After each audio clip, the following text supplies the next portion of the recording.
ワンピースは実在する! Sudah hampir 26 tahun sejak One Piece pertama kali terbit hingga sekarang. Dan setelah 1086 chapter, kita masih belum tahu apa itu One Piece. Serial One Piece yang dikarang oleh Eiichiro Oda bukan sekedar cerita tentang bajak laut yang mencari harta karun legendaris. One Piece sudah berevolusi menjadi sebuah fenomena global. Hampir semua orang yang lahir di tahun 90-an pasti setidaknya tahu tentang premis cerita One Piece.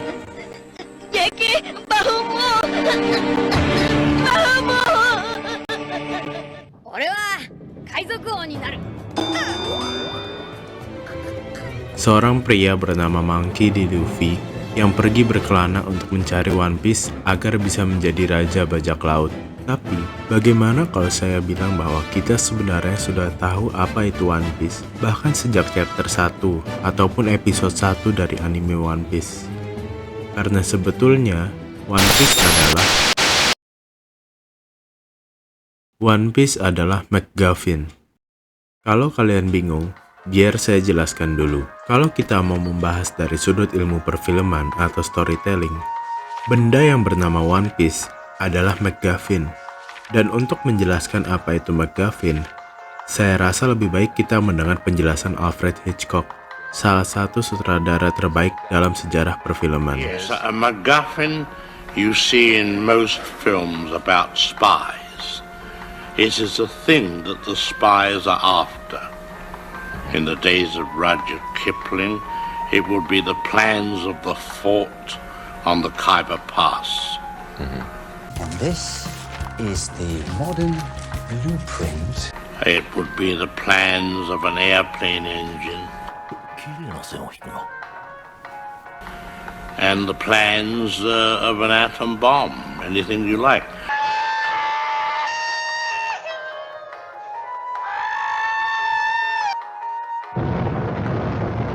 It's always called the thing that the characters on the screen worry about, but the audience don't care.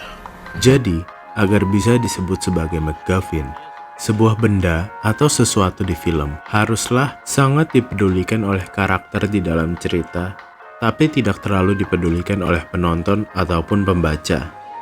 Jika mau mengambil contoh di media lain, contoh dari MacGuffin adalah Rabbit Foot di film Mission Impossible 3. Rabbit's foot.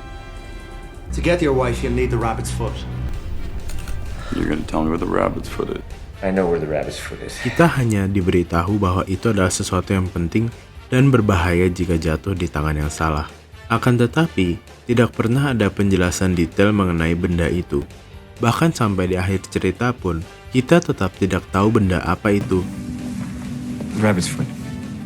What is it? Dan kalaupun Rabbit Foot itu diganti dengan properti lain, misalnya senjata nuklir yang juga sama berbahayanya, cerita Mission Impossible 3 akan tetap berjalan tanpa perubahan signifikan. Atau kalau kalian mau contoh yang lebih pop culture, isi koper di film Pulp Fiction, uang di film Psycho, dan blueprint dari Death Star di Star Wars A New Hope. Ketiga benda di film-film tersebut adalah benda yang dicari atau sangat dikejar oleh karakter di dalam cerita, tapi tidak terlalu perlu untuk dipikirkan oleh penonton. Karena, kalaupun benda tersebut diganti menjadi benda apapun yang mirip fungsinya, cerita dari film tersebut akan tetap berjalan. Sekarang, kalau kita kembali ke dunia di serial One Piece, benda yang disebut One Piece itu sendiri bagi karakter di dalam cerita adalah hal yang sangat penting.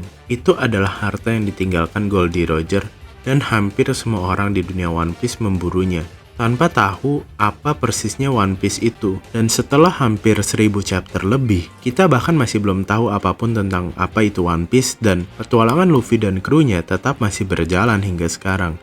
Dan bahkan, ketika Luffy diberi kesempatan untuk tahu apa itu One Piece dari Rayleigh, dia sendiri yang menentangnya.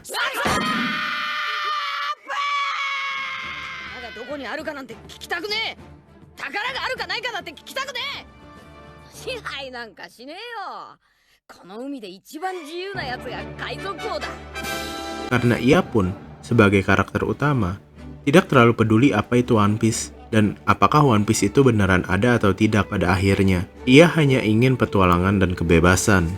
Tapi, aspek yang membedakan One Piece dengan McGuffin lain adalah kemampuannya untuk menjadikan benda One Piece itu sendiri sebagai bagian integral dari pembangunan dunia di serial One Piece. Harta karun ini mewakili kebebasan, mimpi dari semua bajak laut, dan daya tariknya mendorong individu dari berbagai latar belakang untuk memulai perjalanan berbahaya melintasi Grand Line. Dan itulah yang ditawarkan dunia One Piece. Sebuah dunia yang bebas di mana suatu pulau bisa saja adalah sebuah reimajinasi dari negara asli di dunia, layaknya Alabasta dan Dressrosa yang merupakan penggambaran Arab dan Spanyol. Dan di pulau lain, kita mendapati pulau yang ada di dalam langit dan di bawah laut.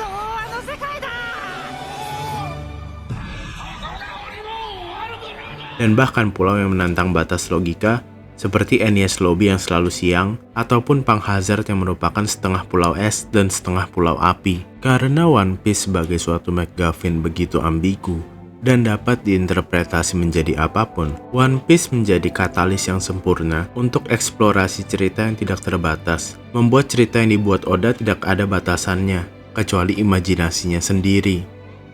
Sayangnya, kalau saya menonton video pembelajaran film di YouTube, belum pernah ada yang membahas One Piece sebagai sebuah MacGuffin atau media anime secara general, yang mana agak disayangkan.